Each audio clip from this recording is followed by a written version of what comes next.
Hi, everybody. Hi to everybody joining in, all the viewers, and hi to all the panelists. We welcome you all to today's session of Digital Studio India. This is the first virtual session of the series that begin this month. And it says the first session is on looking beyond the pandemic and the new normal for the Indian media and entertainment industry. So people who are just joining in, please join in, and this is going to be a recorded session for later perusal. I would quickly like to give a brief about what we're going to talk about today, and then I shall introduce our eminent speakers for the webinar. So the pandemic, this coronavirus pandemic that we all have been talking about, and we talk about every single day with our peers, with our friends, with our family, with our colleagues at work, everybody in fact, has changed everything and has changed everything irreversibly, if I may add. Relationships, perceptions, the way we work, and media, of course, media being no exception. The production industry and the broadcast industry has undergone a major transition in the past year owing to the restrictions, the social distancing norms, and how things were executed in the past year. So this is exactly what we aim to discuss today at this session, and how technology helped the media industry take the pandemic head on. And I would like to hereby introduce ourselves to all the viewers watching us. Hi, I'm the editor of Digital Studio India. Then we have with us Mr. Rajasekaran Harikrishnan, SVP and Head, Media Technology Services, Viacom 18. Hi, Mr. Raj. Hi. We have Mr. Anand Runta, Managing Director at Famous Studios. Hi, Anand. Hi. We have Mr. K. Yagneshwara Iyer, SVP and Head of Technology at Times Network. Hi, Mr. Iyer. Hi. And we have Mr. Ranjit Bhatti, Senior Director, South Asia, LiveView. Hello, everyone. All right, now that we all are here, should we just jump in to the first question? Yes, jump in, and just a big apology. I think it was a technical glitch. I was almost starting and then it dropped. So I think I have a great session here, and a very warm welcome to all of you. Yeah, please go ahead. Thank you, Vibhor. Thank you. Yeah. The first and foremost question that I would like to post here is, how did 2020 change the face of the broadcast and production industry in India at large? Let's not go into the technicalities for now, but at large, how would you think things have changed in the media industry? Who would like to go first? Mr. Raj, yes, go ahead. So, to say 2020 has been one of the most volatile, uncertain, disruptive year, in the media sector especially, but it's still an understatement, by the way. From a technological perspective, if you ask me, then a lot of things this pandemic made us believe, that we always thought that, it's not possible. Like in our company, Viacom 18, we had this flexible work policy, but still the post-production and the broadcast operations or transmission is something which, we always need to be there in office. So we never believed that we can work from home. But then answering your question, a clear mindset, that led us to redefine the entire workflow and especially catering the remote working environment. We call this internally as a remote and redefined, as a project remote and redefined.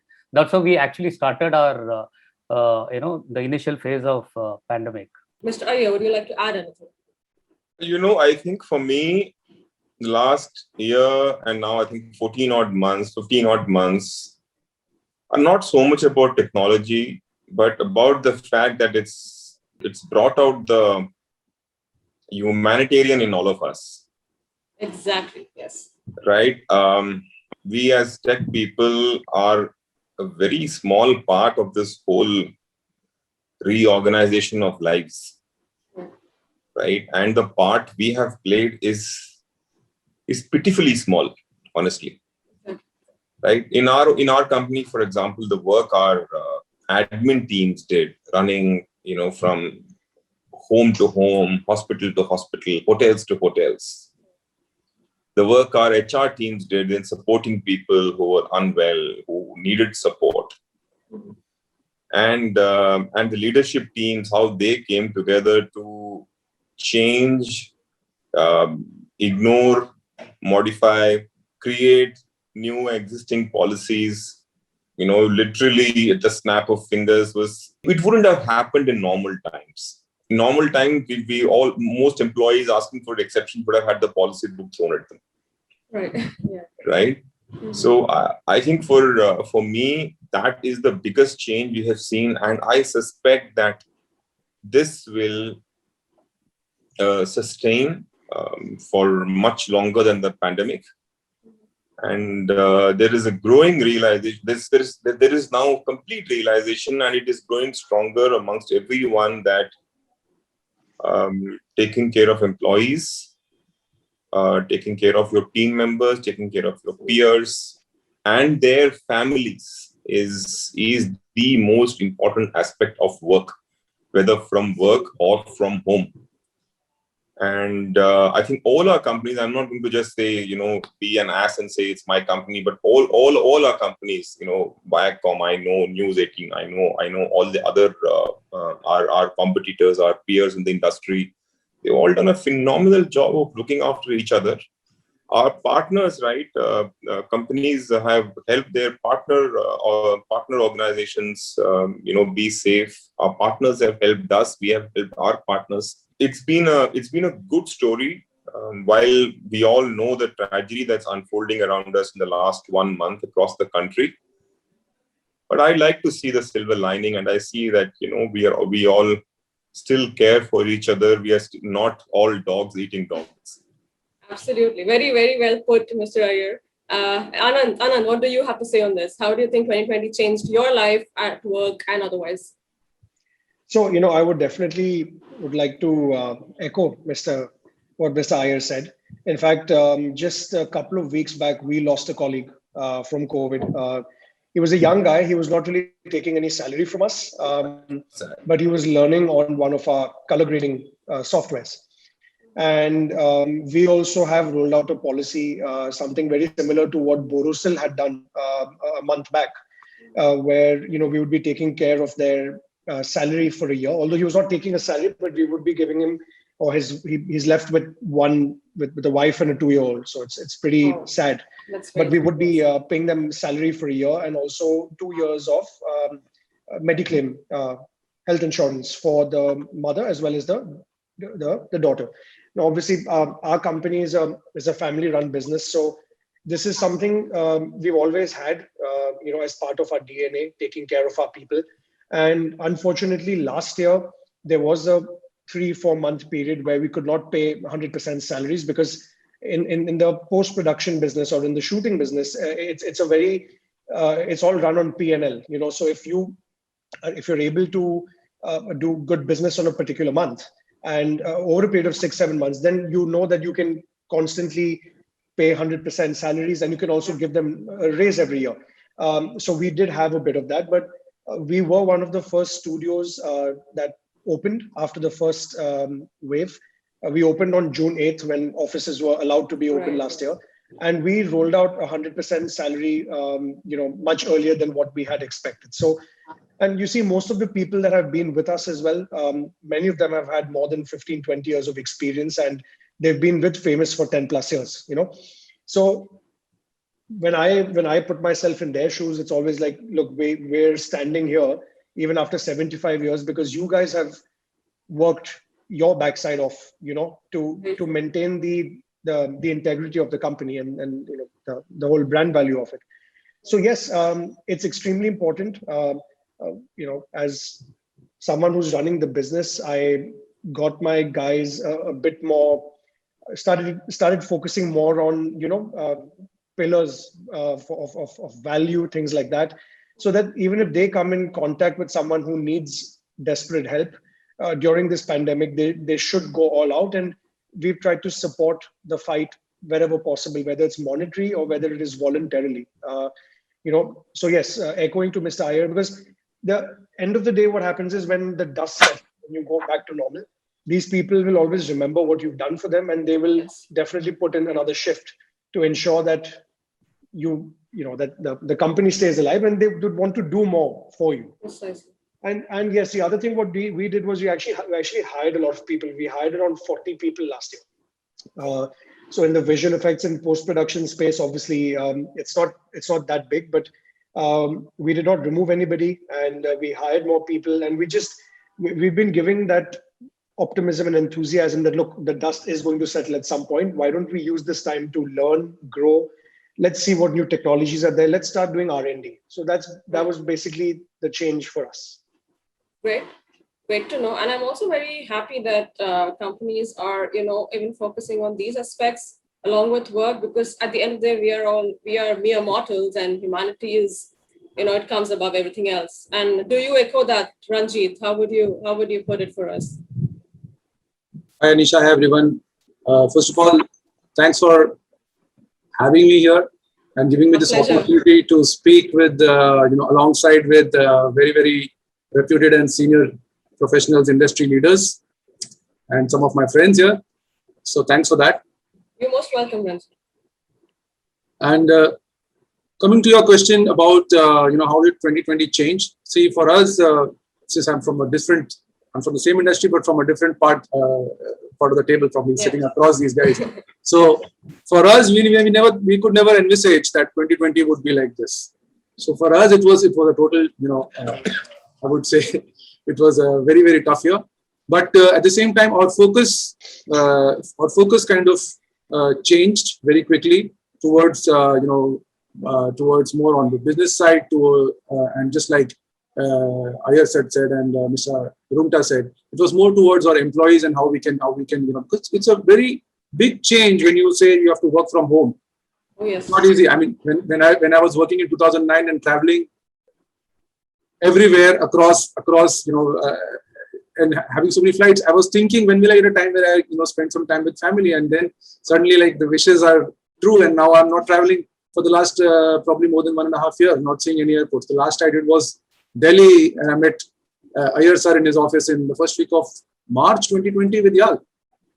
So that was one of my last meetings. From there on, we've just spoken as, good friends and talking to each other about how you're doing. And, it's very sad that some of us are hospitalized, some of our colleagues or, industry professionals whom we know very well have also passed away. So it's definitely a tough time. In terms of technology, there were certain things which were already existing.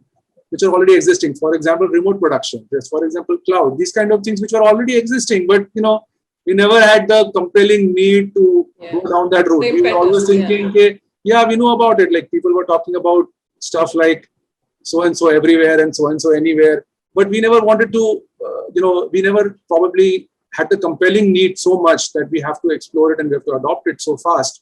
So I think that's one of the things that changed for us as to how to keep going on air, how to let the employees for let's say for Iyer sir, if I'm taking an example of Iyer sir, because I know we were working very strongly together. So how does his team, he gives him the safety of staying at home, because everybody's saying stay at home, don't come to office, but still he has to produce more content, keep live news on. His journalist has to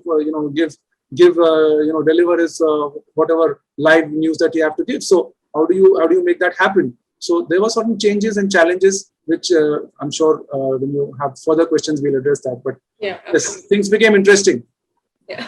Yeah. So coming back to our main crux of the afternoon, technology.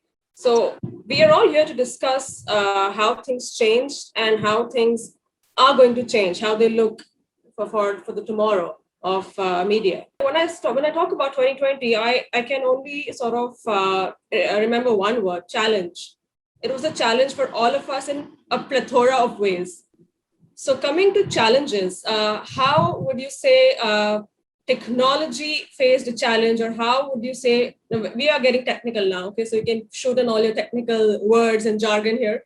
So how would you say technology faced challenge, and how news broadcasting or live streaming or whatever you can name it, how these challenges, let's talk about the solutions later. Let's talk about the challenges first. So how and what challenges did you face personally, or in your team, or in a company, or in the media fraternity altogether? Mr. Iyer first. I don't remember there being any technological challenges that we thought, oops, now how do we get over this? Mm-hmm. There were none. There really were none. initially we worked the production team for live news. So we made 3 teams, team A, team B, team C. Team A would work for 14 days non-stop. We made only 1 shift instead of 2 shifts in a day. So they were long working hours people. But we had 2 backup team, and then we were working out of alternate offices, working out of hotels. Some people were isolated in 2 different hotels, 3 different hotels. We had equipment set up at 3 places in each cities we work in. So the logistical challenges of, say, people not having space at home, people not having good internet connectivity at home, right? People not, having to look after their families and yet having to work from home. Those kind of challenges were much bigger than the tech challenges. If you had an internet pipe, I think we tech people had the solutions in place. We could give them remote access. We could send them workstation, desktop, laptop to their homes. But the logistical issues facing those employees at home were much tougher to solve. Right? If the people, most people live in 1-bedroom, 2-bedroom houses, how do you expect them to dedicate a room to work? Yes, not practical. So the small teams who had to come to work, we had to try and find people who would come from non zones, who would come from similar kind of areas where we could pick up people, right? In the initial days of the lockdown, there was no transport available on the field. Now, how do you go and get people? So those were the bigger challenges, really, more than technology. Tech solutions we've always had, and we have always used them in pockets every now and then. Somebody wants to work from home for a day. Here is the remote access. Here is the VPN password. And those kind of things have already been happening for years. And this is not like, this is something that we suddenly stumbled upon last year when we needed it. We've had these access for years, which is why most of us managed to transition. Like, we transitioned 900 out of 1,300 employees to work from home in like 5 days. Certainly things like, a lot of running off the cloud of Office 365 helped in the process, because those kind of, files and services you could access from anywhere you had an internet connection. Those helped. The adaptability of people played a big role in our being able to transition or change the way we work. And people were very, very flexible and open to questions. There was no questioning. IT would turn and say, okay, this is how you do it. They would simply accept that and they would take it. And we did get a few things wrong. We weren't perfect, unfortunately, from day one. And we, changed things as we went along, as we learned, there was some capacity constraint somewhere. So that there was some equipment constraint somewhere. So we learned as we went along, but the technology was there. Raj, what do you have to add? No, I echo to what Iyer is saying. Technology was already available. And in fact, in our environment, we have done a lot of digital automation within the organization. So the challenge wasn't within, the challenge was mainly for us is the content supply chain, because the industry was struggling to create content, especially during the first phase of pandemic. No one know how to do, what to do, So we were all given a task of, managing with the legacy content. And so now the problem with the legacy content is, you need to retrieve everything. Then you need to know what is the right content for us to actually put it on air, for the people to view. Then how do you monetize that? That's again, another issue. Then if you have to monetize, then if somebody have to view it, then you need to promote. So how do you promote? Then the post-production comes into the picture for creating innovative promos, fresh promos for the old shows, So then the challenge was thrown on us, because now the post-production has to happen remotely. Correct. So then that is also solved. As Iyer said, it's only a matter of just, as long as you have an internet, you can just get connected and implement. That's what thankfully the IT team and everyone has immediately got into it. But then our challenge again was, content is okay, started, you have some content to play around, but then how do you put it on air? Then the transmission, the MCR, how they are going to operate. So then thankfully again the technology was there. The people were able to somehow manage remotely the systems, from home or wherever they were. And as someone pointed out in the beginning, thanks to all the service providers, all the vendors, and all the engineers, in every organization, they all sat together, they all worked together, they made everything possible, immediately. I actually, rightly, as Ayyar said, we never struggled from a technical perspective. We were able to immediately, implement things. Technology wasn't a struggle, I think, either for any of us. Correct. Yeah.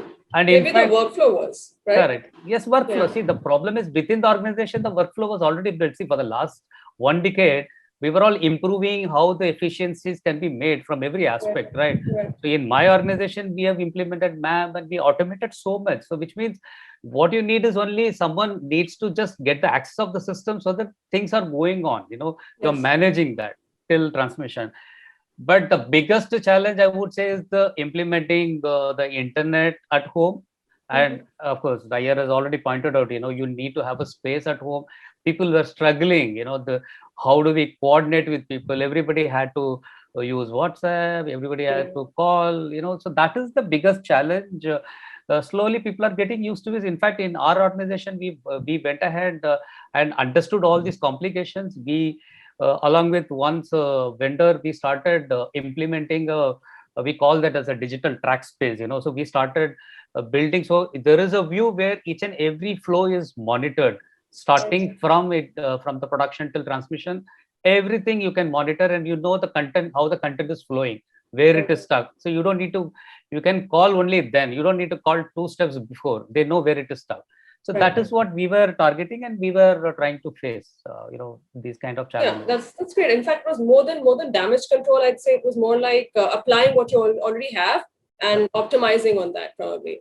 Yeah. Right, Anant, how do you feel about this? So, for us also, because we're more in the creative post-production side of things for film as well as TV commercials. Broadcast, usually we do work for Viacom as well, but they are more for promos. They come to us for color grading for some of the promos. For us, again, yes, logistical challenge. And we mainly faced the logistical challenge for visual effects, for example, because VFX and also our online finishing systems. Now, these machines, they are all very high-end HP Z8, Z840 systems or super micro machines. Now, forget the internet, even if there is no proper cooling, you are risking blowing up a machine which will have, on average, cost nowhere less than 5 to 6 lakh rupees, including the software. So, that is something that became a problem.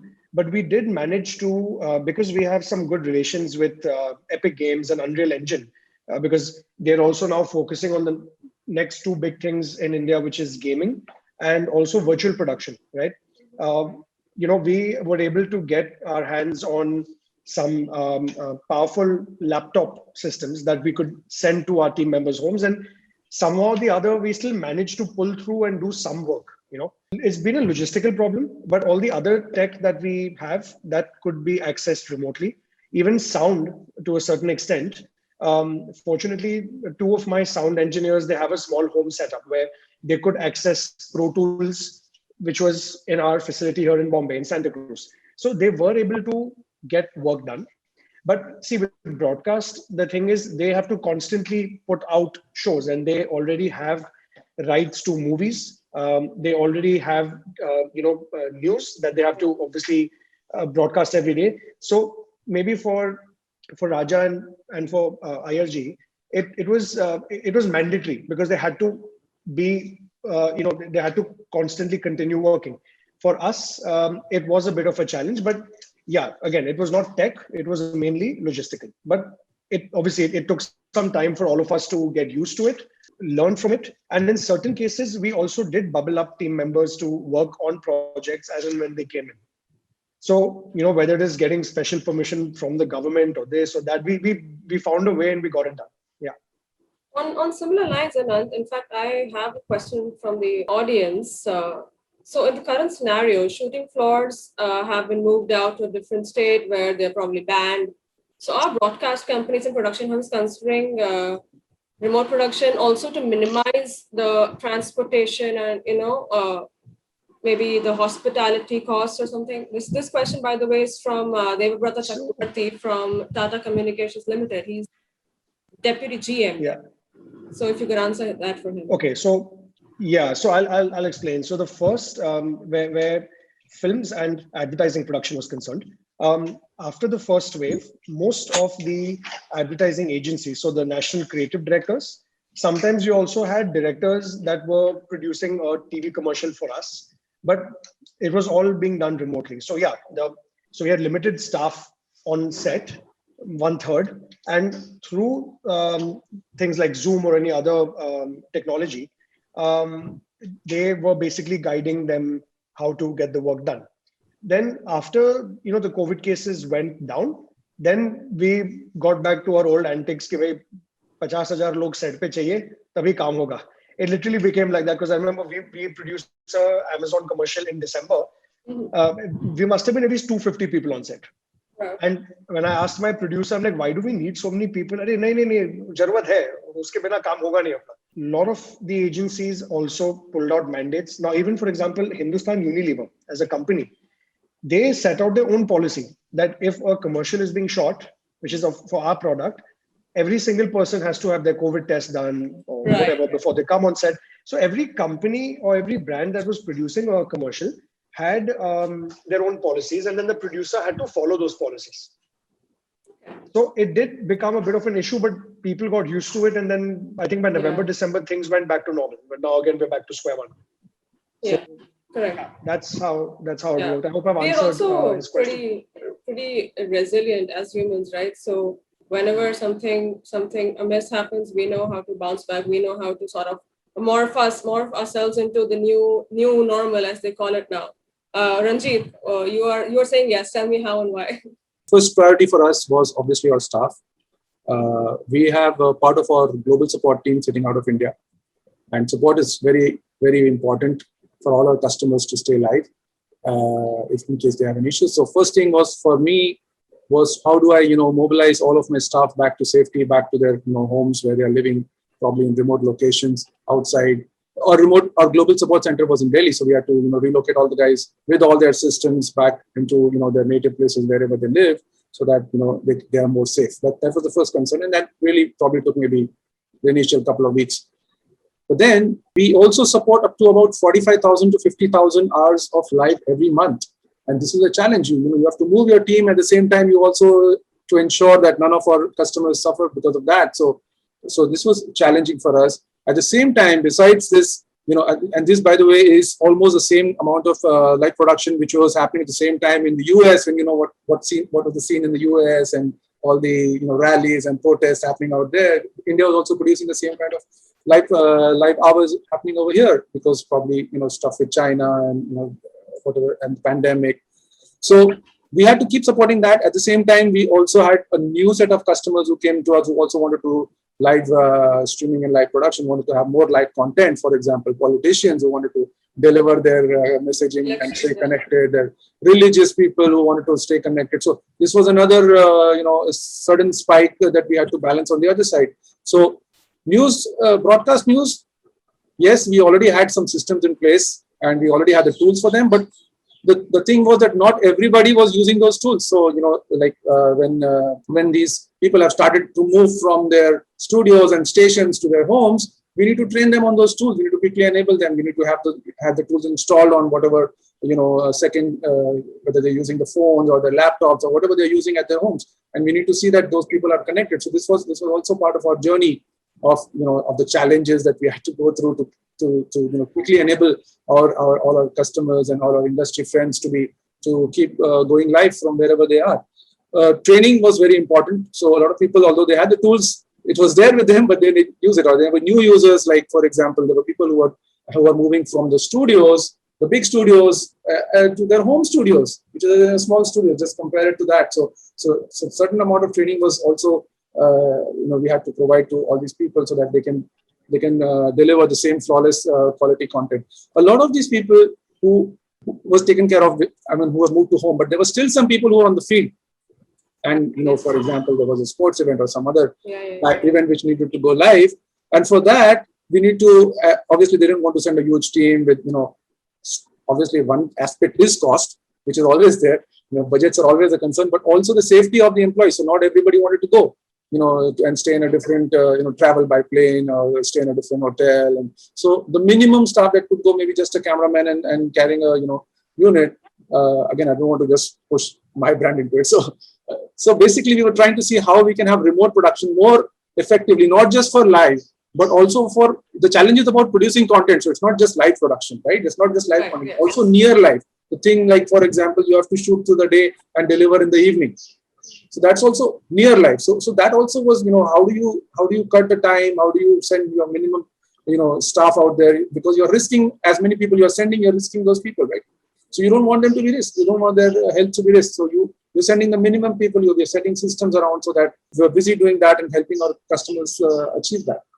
So cost obviously budget was, and somebody asked this question. So cost and budget was obviously one of the concerns, but also more importantly now is also the health. People don't want to travel. I don't want to travel. I want to avoid exposure. It's not just me, it's my whole family who's being at risk, right? Yes. Because when I come back home, I'm being exposed to my family. We don't live in big palaces that we cannot meet our immediate family. So obviously we're risking them. So how do you avoid that? How do you avoid sending minimum, how do you make a system where you can send minimum crew to your offsite, productions at the same time, also ensure that you're getting high quality, broadcast quality content coming in back to your wherever you're going to be post-producing it or playing it out from.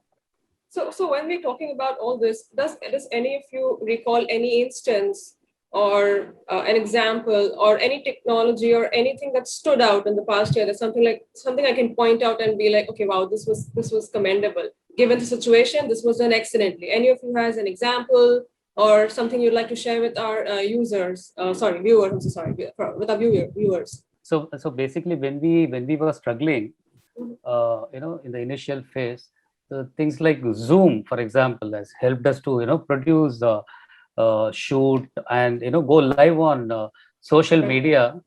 Then we were actually taking that content and putting it on for our broadcast. For example, I'm sure you guys must have heard Roadies. Roadies is very popular. So Roadies auditions, we actually did it from home, from everybody's home. It went on live, on Facebook.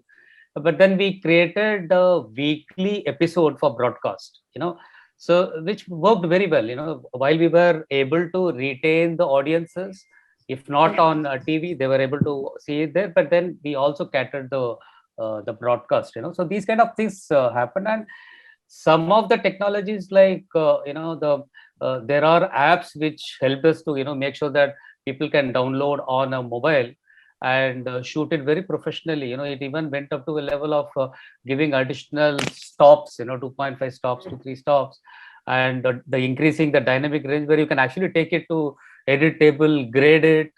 So there are, if you wanted the name, I can give you like a Filmic Pro, for example. I'm sure Anand would can explain you better than me in that aspect.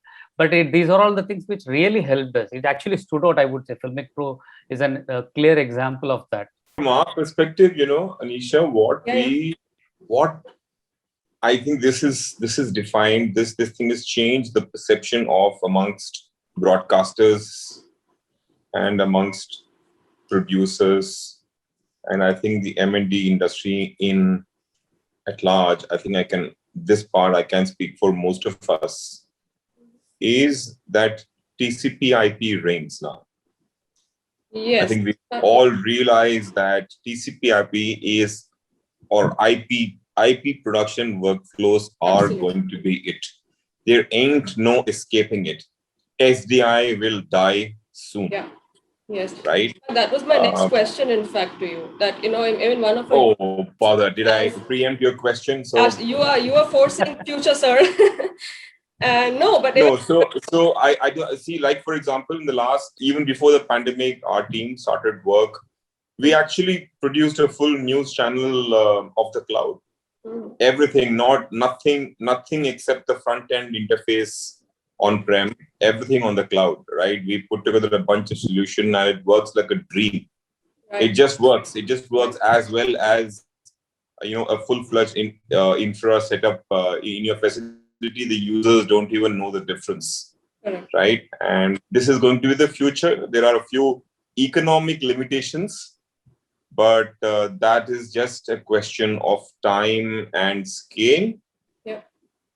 These last 14, 15 months have shown that IP is going to be the future of a lot of media workflows, and all of us, have to waken up to that fact and adopt IP workflows sooner than later. There's kind of a need to work with flexibility and move data, move material, move content, move people around.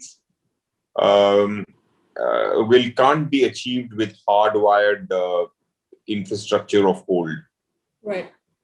We need the flexibility that IP brings inherently. There is, of course, we will say, oh, we need cloud for that. And yeah, but you may not need cloud in every instance. You could have a private cloud from your own data center, which is exposed for certain workflows. You could use a public cloud like AWS or Azure or Google Cloud. Take your pick. But your data center could become, your cloud, which allows flexible routing of workflows. That is going to be critical for all of us. So I have actually one thing to add. Go ahead, please. I think the biggest, the best thing about the whole tech and workflow aspect, what I realized, a lot of our team members, knocked on my door and said that, we realized that a lot of people can't come to the office right now physically. Can we take on double responsibility? So I have at least 4 or 5 people in the office, guys who used to just be offline editors, now are taking care of the entire post-production workflow for the latest Netflix show that we're working on. So, they, obviously everybody does not want to step out of their comfort zone. They want to be in their comfort zone. But for the first time, in my experience, since I've been with Famous, I've seen that these guys actually stepped out and they wanted to take on the other person's responsibility as well, because they just wanted to get it done. Now, obviously, there is a combination of technology that they need. They might have to come to the office as well. Whatever said and done, the biggest learning for me has been from the HR side, where these guys have really stepped out and they've come and said, look, end of the day, the client wants the delivery. He doesn't give, he doesn't care whether there's COVID or there is a rainstorm. He has to publish that content or broadcast it on a particular date. You need to find a way to get it done. So that sort of entrepreneurial aspect or, characteristic that as an entrepreneur, you want to get things done. These guys took ownership, even though they did not even know how to get it done. They found a way, they learned, and they got it done. So that was one of the, it was a very heartening experience. And I've had it fortunately with 4 or 5 people in the office. And, it really shows that they're there for you when you need it the most. Absolutely. Yeah. And I think these stories make all the difference, right, Anand? And in fact, what I gathered from what the users, from most of the audience is asking me about IP when you're talking about IP. So what I gather from what they want to really know is whether is this the right time to invest and build a completely new IP-based broadcast setup. So many people want to know this. If anybody could or wants. Well, it's difficult to give a boilerplate answer, but it is time to start building IP capabilities into your infrastructure. If you haven't already done, you're late. Right? There are ways to, and all the people in the audience, I'm sure, are aware of that. There are ways to, extend your existing infrastructure, even if it is SDI based, into an IP based facade, and those things you should do, and that will help you over a period of time build out as and when your equipment is, infrastructure is coming up for refresh, to build out a complete IP or a complete software-based workflow. So I would suggest that everybody look at a complete software-based workflow, which can then be, just an image that can be ported and run from anywhere. Right, exactly. And because Ranjit does a lot of IP in his life, and Ranjit, what do you want to say? Yeah, No, go ahead. I actually have a question for you, sir, because we're speaking on the same context. I wanted to ask you about IP cameras. What is your opinion about IP cameras, and where do you see, how soon do you see them? Are you already deploying, playing around with them, and what do you see the future of IP cameras? So you see, IP cameras are just another piece of equipment, right? It's just another piece of equipment that have PTs that control over a wire, right? And at the end of the day, they also have to be placed. They are just like any other cameras, except that they can be controlled over IP. So that's the answer to that is same as answer to any IP. Tomorrow, what about IP vision mixer? What about IP audio mixer? What about IP multiviewer? What about IP editing? The answer is the same, right? The point is that your workflows and your content flows need to be agile and mobile today.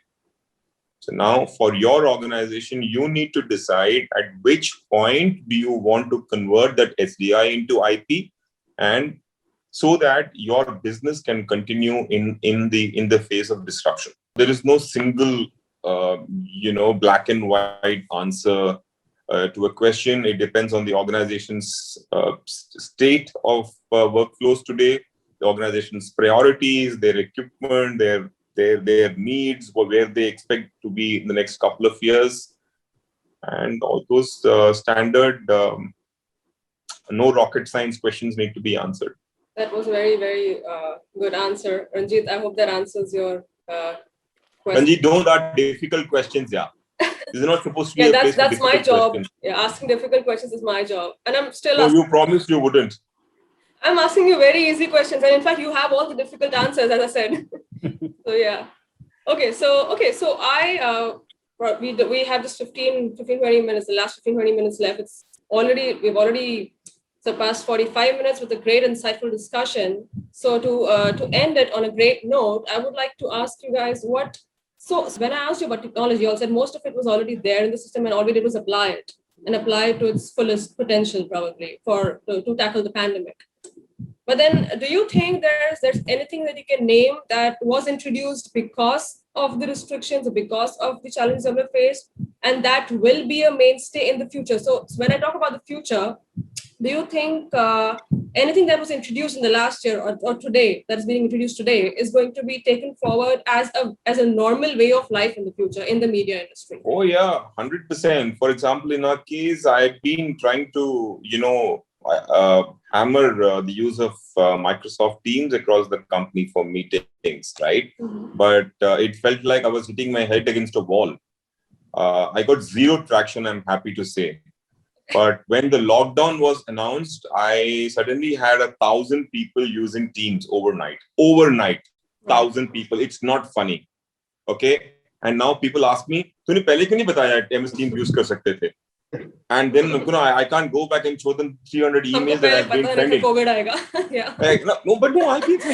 I've been asking everybody to use. Don't wait for conference rooms. You can set up your own meeting room, do from meetings from anywhere, but nothing else.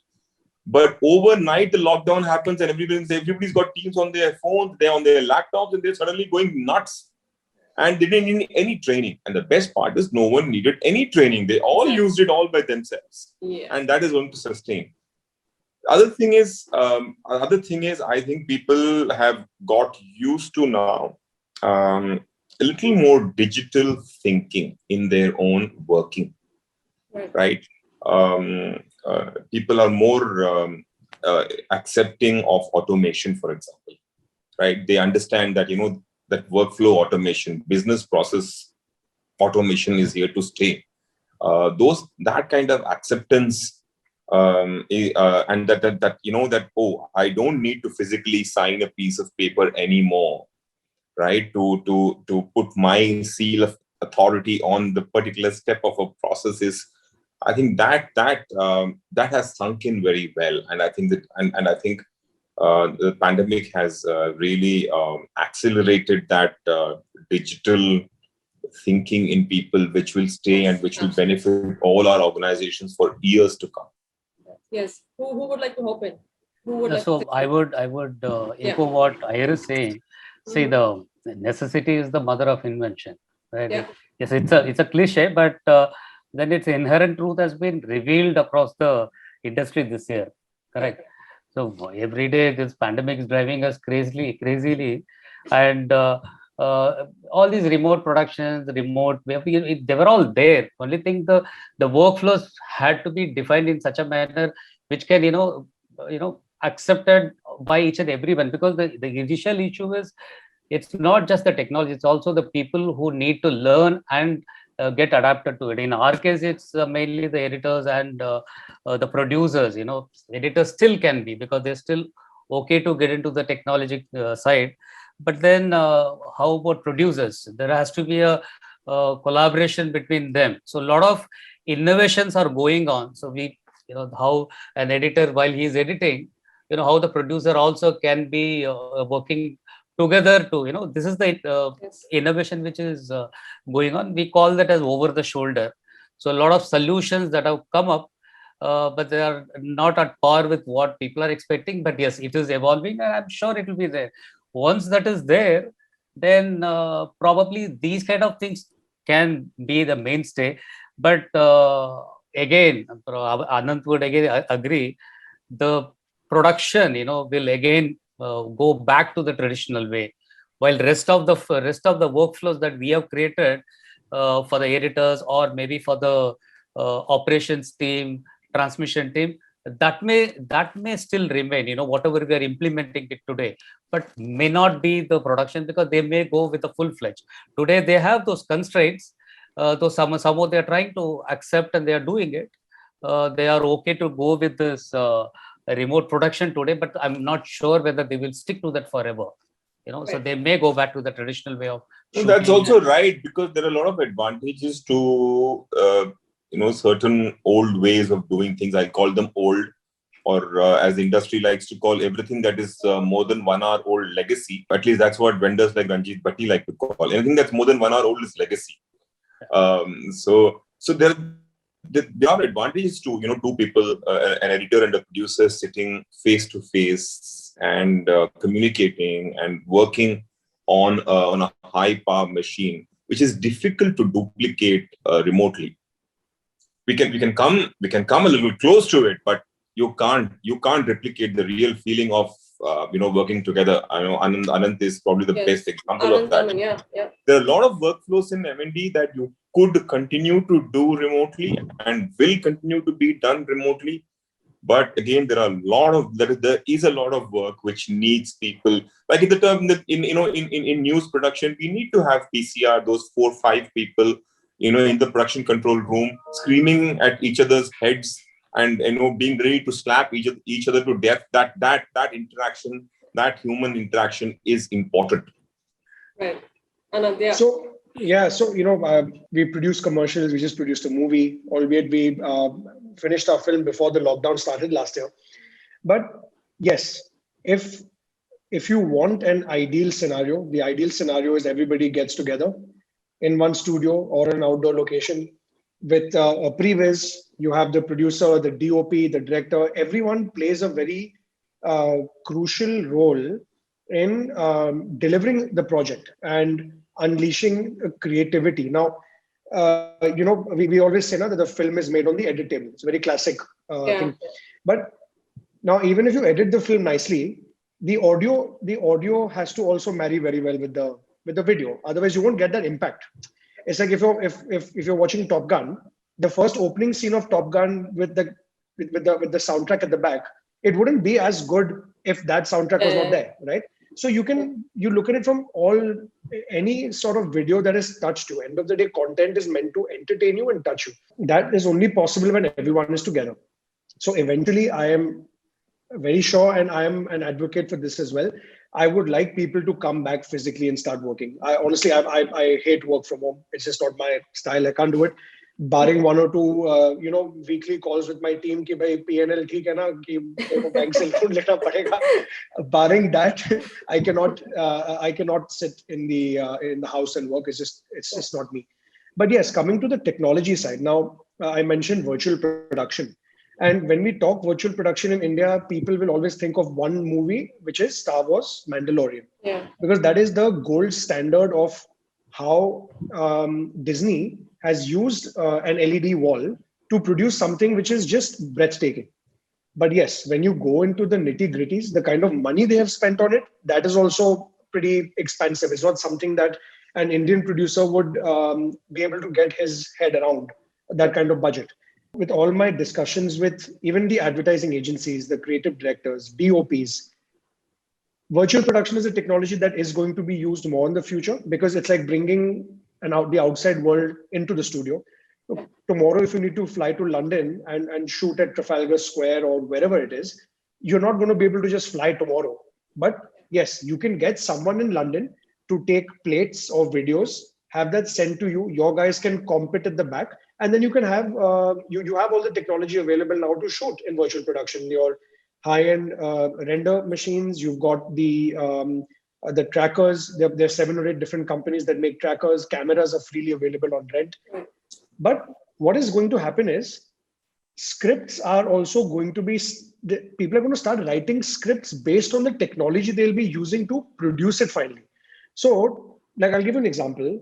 I met up with Nykaa, and obviously with Amazon as well. So they said, look, we have a small budget, but we need, in 2 days, we need 12 videos. And these are very basic DIY videos where, the celebrities coming, putting makeup, and it's a very simple shot. Now, if I was to use a ready-made set, it might take me more time. But if I had those plates ready on virtual production, it could be economical for the client to give that job to me and deliver the project. Yes. So a lot of creative change, or the way writers and DOPs, they creatively look at a shot, will also now change because of the nature of new technology available, especially virtual. Now you've got these cameras that are taking up to 8K in that much data. So end of the day, it's a very fine line where we are concerned, at least. Which technology do we invest in? And then when we invest in that technology, how are we going to train not only our staff, but educate our client that, look, if you use this tech with us, you will save money, or your quality will improve, or, okay, you have this particular dream, as in this is what you want to show, this is what your final output should look like. Yes, if you use this technology, we will make it happen. So yes, but end of the day, it's still very important that eventually when the production is happening, everyone is physically there. Initial meetings and all can happen on Zoom or Google Meet or whatever, Teams. But eventually, to deliver, I think the only way you can really deliver content properly is when, you are back in the thing. And let's look at one more example, like Top Gun 2, Maverick, okay? Now, there's a reason why they're not putting it out on OTT. Because I saw a video where the director and Tom Cruise himself has explained how they've shot that film. So they've actually put these mini IMAX cameras inside the cockpit of an F-18 jet. And they've actually flown those planes. And Tom says that, this is Top Gun Maverick is a love letter to aviation and to all people that love airplanes. Now, I love planes. I've watched Top Gun like 5,000 times. Yeah. And I am never going to watch that on OTT. Only once it's out in the theater. It's in Dolby Atmos, and it's in whatever, the highest 4K or 6K. I want to experience that. So as a consumer also, you will wait. Even James Bond, the No Time to Die, is the reason why they're not releasing it on OTT. Yeah. Because that's true. Content, certain types of content, you're meant to watch it in a certain environment. You can't just watch it. Yeah. So that's my take, guys. Yeah. That was very interesting, Anand. A lot of inputs there. Ranjit, what do you have to say? I think that, there have been, like Raj sir said, that, these things were always around, whether it was a cloud or whether it was remote production, they were always around even before the pandemic. But there was no compelling need for us, there was nothing pushing us to, go quickly and adopt it. But now with the pandemic, of course, we've seen a lot of adoption, and we have a lot of, because I talk to customers of all scale, and I've seen that a lot of people have actually adopted and moved to cloud. So cloud production. When I say cloud, it's cloud production. It's also remote production. It's IP production. So things are happening. Now, when I totally agree with the Iyer sir, when he says that, everybody would love to go back to the tried and tested systems, not the old systems, the tried and tested systems, because we already have invested in it. There's experience. there is a feeling of it's going to deliver. But also at the same time, there are people who are just starting, who don't have those kind of budgets, and who are looking at how they can manage with on an OPEX model, or whether they can manage on lower budgets, and they are already not want to, but they actually have already invested in remote production, and they're exploring things like IP and stuff like that. So it's going to be a balance of both. When I say that, when a balance of both, so obviously we would love to go back to our stations and our traditional equipment, but also there will always be a part of the cloud and more and more of adoption of the newer technology which is coming in, which probably right now is not so evolved, but it's still going to evolve. In the next couple of years, you will see that this will be the new trend, and there will always technology always keeps on shifting. So there will be something new which we'll keep adopting to. So yes, so I do see that it will be a balance for now, but in the future you will see all these technologies that we're talking about right now, whether it's for a DR or whether it's for a cloud production or whatever we are trying to achieve out of it, it will definitely impact us. And this with one question, very interesting question asked by Ms. Anita Parihar. I guess you all know her. She's a scriptwriter, director, university lecturer for film, TV, and new media. Hi, Anita, if you're around. So she asks, would a hybrid system be the new normal in production, with certain workflows with human element and certain others with remote? So would a hybrid model evolve, or will it be variable case to case? So I would take this. Yeah, please go ahead. The technology will be leveraged in the entire media supply chain. There's no question about it. And the convergence in technologies, the way forward. Because the new ways of creation, delivery of, using, getting the content using a low-cost devices, remote production, workflow, everything, these segments are actually going to explode. So there's no doubt about it. There's no doubt in the hybrid, which is already there. That's exactly what we are trying to say. Hybrid model is already there.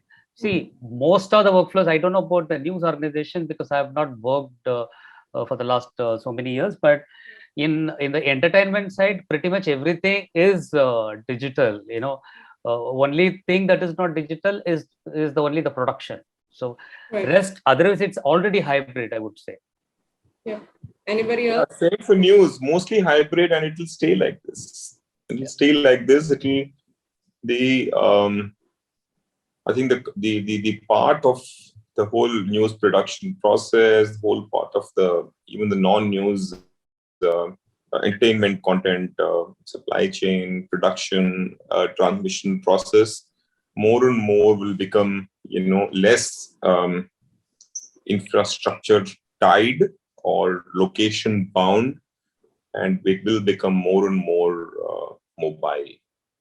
Mobile, not in terms of a device, but in terms of where the work can happen from. Yeah.